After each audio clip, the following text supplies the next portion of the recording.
আসসালামু আলাইকুম প্রিয় দর্শক, গতকালকে কক্সবাজারের উখিয়ায় যে ঘটনাটা ঘটেছে, নিশ্চয়ই আমার ধারণা এরই মধ্যে আপনারা সবাই বিভিন্ন মিডিয়ায় এই নিউজটা পড়েছেন। তবে এক একটা মিডিয়ায় এক একভাবে লেখা হয়েছে।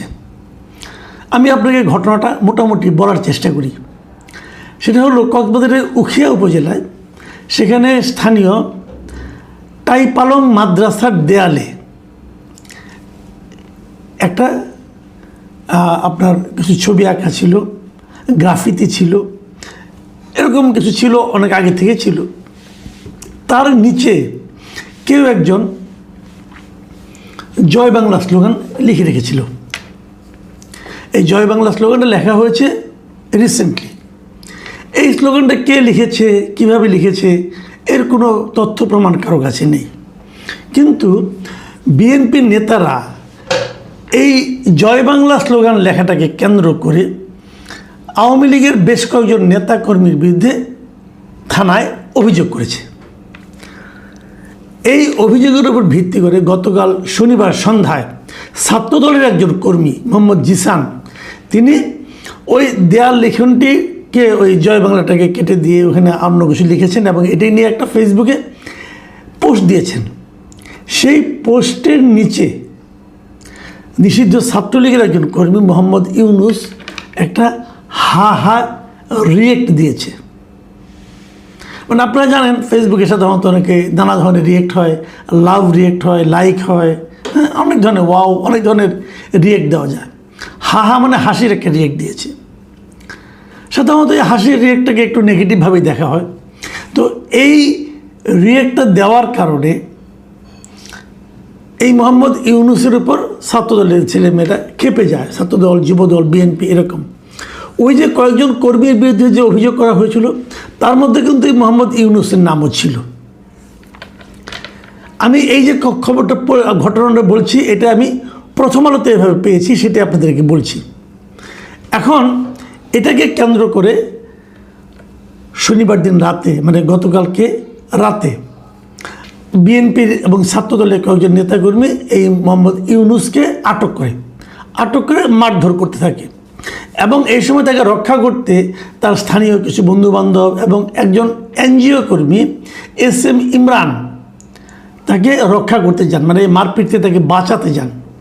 এই বাঁচাতে গেলে ইমরানকেও বেধড়ক পেটানো হয় এবং ইমরানকে মারা হচ্ছে এই খবর শুনে তার মা সৈয়দা বেগম ছুটে আসেন ছেলেকে রক্ষা করতে, এবং ছেলেকে রক্ষা করতে গেলে তাকেও পিটানো হয় এবং এই পিটুনিতে সেই সৈয়দা বেগম ঘটনাস্থলে অজ্ঞান হয়ে যান। পরে তাকে উদ্ধার করে থানা হাসপাতালে নিয়ে যাওয়া হয় এবং সেখানে চিকিৎসক তাকে মৃত ঘোষণা করেন। এই হলো প্রথম আলোর বর্ণনা। আমি যদি এই বর্ণনাটা, আমি আরও কয়েকটা পত্রিকা পড়েছি, আমি দ্য বিজনেস স্ট্যান্ডার্ডের বর্ণনাটা একটু আপনাদেরকে পড়ে শোনাতে চাই। সেখানে বলা হয়েছে, এই যে SM ইমরান, তার আরেকটা নাম আছে, তার নাম হলো আব্দুর রহমান। এই আব্দুর রহমান সৈয়দা খাতুনের ছেলে। তো ওই যে জয় বাংলা লেখা কেন্দ্র করে যে মামলাটা হয়েছিল, সেই মামলায় এই আব্দুর রহমানকে 13 নম্বর আসামি করা হয়েছিল এবং সেখানে বলা হচ্ছে শনিবার রাতে তিনি যখন তার বাড়ি থেকে টাইপালং স্টেশনে যাচ্ছিলেন, তখন তার বন্ধু মোহাম্মদ ইউনুসের সঙ্গে উনি কথা বলছিলেন। ওই ইউনুস ছাত্রলীগ কর্মী।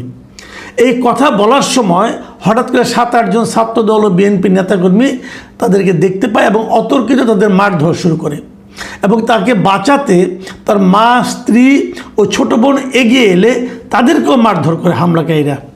হামলার সময় সৈয়দা খাতুনকে লাঠি দিয়ে আঘাত করা হলে তিনি মাটিতে লুটিয়ে পড়েন। পরে তাকে হাসপাতালে নিয়ে গেলে হাসপাতাল থেকে মৃত ঘোষণা করেন। তো আপনি যে দুইটা বর্ণনা পড়লেন, আমি আরও অনেকগুলি মিডিয়া পড়েছি, আরগুলি বললাম না। মোটামুটি এই দুই ধরনেরই বক্তব্য আছে। একটু পার্থক্য কিন্তু আছে এখানে। প্রথম আলো রিপোর্টে বলা হচ্ছে তারা আগে মোহাম্মদ ইউনুসকে মারধর করছিল এবং সেই মারধরে তাকে ফেরাতে ওই SM ইমরান গিয়েছিল। আর এখানে বলা হচ্ছে যে না, SM ইমরানকে তারা মারধর শুরু করে। এই একটা পার্থক্য।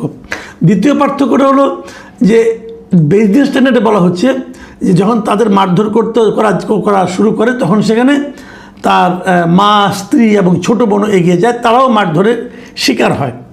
এই হলো দুই ধরনের বক্তব্য। এখন তারপরে এটা নিয়ে আলোচনা হয়েছে, কেন মারা হয়েছে, বিএনপি লিডার বলেছে না কাউকে মারাই হয়নি, ওই মানে ওখানে এই মহিলা যে মারা গেছেন তিনি ওখানে মার খাননি, তাকে মারা হয়নি। এবং তারা বলার চেষ্টা করেছেন যে ওই নারী মারা গেছেন অসুস্থ হয়ে, থানাও বলছে ওই নারী অসুস্থ হয়ে মারা গেছে। বিএনপির নেতাকর্মীরা বলছে যে আমাদের উপর চক্রান্ত করা হয়েছে, ওই নারীর উপর যে হামলা করা হয়েছে এমন প্রমাণ কেউ দেখাতে পারবে না। এগুলি অনেক কাহিনী। এবং উখিয়ার বিএনপির সভাপতি সরোয়ার জাহান চৌধুরীকে যখন জিজ্ঞাসা করা হয় প্রথম আলোর পক্ষ থেকে, তিনি বলেন যে রাতে উখিয়াতে হামলার কোনো ঘটনাই ঘটেনি এবং ওই ঘটনাস্থল থেকে ওই নারীর বাড়ি অনেক দূরে, উনি ঘরেই অসুস্থ হয়ে নারীর মৃত্যু হয়েছে। দেখুন, এই যে বিএনপির সভাপতি সরোয়ার জাহান চৌধুরী দেখেন দুটো কথা বলেছেন। এক নম্বর কথা হলো যে এই ঘটনাস্থল থেকে ওই নারীর বাড়ি অনেক দূরে, খেয়াল করবেন কিন্তু। তারপরে আবার বলতেছেন যে উনি ঘরেই অসুস্থ হয়ে ওই নারীর মৃত্যু হয়েছে। তাহলে কি মামলা মোকদ্দমা তাদের বিরুদ্ধে অভিযোগ করার জন্য ওই মৃতদেহকে এখানে নিয়ে আসা হয়েছিল? ভাবুন, মানে ক্ষমতার দম্ভ মানে অনেক সময় মানে এতই হয়ে যায় যে কথাবার্তা বলার সময় যুক্তি আছে কি না আছে এটা দেখারও তারা কোনো প্রয়োজন মনে করে না, যা ইচ্ছা বলে দিল। কারণ তারা জানে আমি যা ইচ্ছা তাই বলি না কেন, আমাকে তো ধরার কেউ নাই, ক্ষমতা আমার হাতে, সরকার আমার, পুলিশ আমাকে কি করবে, প্রশাসন আমাকে কি করবে। আমি কতগুলি কথা বলি এখানে। এই মৃত্যু নিয়ে আলোচনা অনেক হচ্ছে। সন্তানকে বাঁচানোর জন্য মা এগিয়ে গিয়েছে, মা সন্তানকে জড়িয়ে ধরেছে, সন্তানকে যে বাড়িগুলো দিতে চেয়েছিল সেগুলো মায়ের গায়ে লেগেছে। মা বয়স্ক মানুষ, অসুস্থ হতে পারে, সেই বাড়ি খেয়ে উনি মারা গেছেন। কিন্তু মারপিট তো একটা হয়েছে, বিএনপি কিন্তু দাবি করছে ওখানে কোনো মারামারি হয়নি। তাহলে হলোটা কি? এবং ইন্টারেস্টিং হলো পুলিশ এখান থেকে কিন্তু আটক করেছে ওই আব্দুর রহমানকে, মানে ওই ইয়াসিন ইমরান যিনি আছে তাকে আটক করছে। বলছে তাকে নাকি জনগণ ধরে পুলিশের কাছে হস্তান্তর করেছে। মানে একটার পর একটা ঘটনাগুলো মিলিয়ে দেখুন, খুব একটা পার্থক্য পাবেন না আগের সরকারের আমলে যা হতো তার সঙ্গে। আমি এখানে কয়েকটা কথা বলি। মাদ্রাসার দেয়ালে গ্রাফিতি ছিল, সেই গ্রাফিতিতে কী ছিল, কারা অ্যাটাক করেছিল, নিশ্চয়ই আওয়ামী লীগের জন্য খুব সম্মানজনক কথাবার্তা ওখানে ছিল না, থাকার কথাও না। কী ছিল আমি বলতে পারবো না, যাই হোক কিছু একটা ছিল। তার নিচে এই যে জয় বাংলা লেখা কেউ একজন লিখেছে, কে লিখেছে আপনি দেখেছেন? এখন আমি যদি তর্কের খাতিরে বলি যে আওয়ামী লীগের এই লোকগুলির উপর মামলা দেওয়ার জন্য, এদেরকে হয়রানি করার জন্য বিএনপিরই কেউ এগুলো লিখেছে জয় বাংলা, যদি বলি একটা অজুহাত তৈরি করার জন্য, আপনি কী জবাব দিবেন? আবার ধরি যদি আওয়ামী লীগেরও কেউ লিখে থাকে, আপনি না জেনে আপনি তো আইডিয়া করে মামলা করেছেন যে কে কে 15-16 জন 20 জন 30 জনের বিরুদ্ধে মামলা করেছেন এবং সবাইকে আপনি দৌড়ের উপর রাখছেন। এই যে সবাইকে দৌড়ের উপর রাখা, এটা কি সুশাসন বলে? বিএনপি কি এইভাবেই দেশ শাসন করতে চায়? এই যে কোথাও একটা জয় বাংলা লেখা হলো, তারপরে আপনি সবার বিরুদ্ধে মামলা দিয়ে সবাইকে দৌড়ের উপর রাখবেন, এর নাম সুশাসন? আচ্ছা ধরুন ওটাও বাদ দেন, কী লিখেছে জয় বাংলা, এতে প্রবলেমটা কী হয়েছে? কেউ জয় বাংলা লিখতে পারবে না? জয় বাংলা কি আওয়ামী লীগের প্রপার্টি? জয় বাংলা কি আওয়ামী লীগের রাজনীতি? এখন ধরেন আওয়ামী লীগ একটা রাজনীতিকে নতুন আপনার একটা স্লোগান শুরু করলো আল্লাহু আকবার, তাহলে আমরা কেউ আল্লাহ আকবার বলতে পারবো না? বললেই আওয়ামী লীগের রাজনীতি করছি বলে আমাদেরকে ধরে নিয়ে যাওয়া হবে। কে কোন শব্দটা ব্যবহার করবে, কে কোন স্লোগান দেবে, এটা তাদের ব্যাপার। এখন তারা সবাই কিন্তু একটা ভালো স্লোগানই বের করে। কেউ যদি একটা ভালো স্লোগান দেয়, সেই স্লোগানটা যদি আর কেউ উচ্চারণ করে, তাহলে সে ওই দলের লোক হয়ে গেল। জয় বাংলা তো আমাদের মুক্তিযুদ্ধের স্লোগান, জয় বাংলা মুক্তিযুদ্ধের স্লোগান, মুক্তিযুদ্ধ তো জয় বাংলা বলে হয়েছে। সেটা যদি কেউ কোথাও লেখে, এটা অপরাধ। কোন আইনে অপরাধ বলুন, কোন আইনে অপরাধ? এটা লেখার কারণে কারোর বিরুদ্ধে মামলা হতে পারে? বিএনপি যে মামলাটা করলো এই লেখার কারণে, এটা কি মামলা সে করতে পারে? কী অপরাধে মামলা করেছে? উনি জয় বাংলা লিখেছেন, অতএব তার বিরুদ্ধে মামলা। এই মামলা হয় কিভাবে? মানে এই যে প্রশ্নগুলো আমি করছি, এই প্রশ্নগুলোর জবাব তো থাকা লাগবে। এর জবাব কি? তাকে ধরে নিয়ে গেছে পুলিশ, নাচতে নাচতে বলতেছে আমরা একজন অপরাধীকে ধরেছি। আপনার কাছে প্রমাণ আছে ও যে এটা লিখেছে?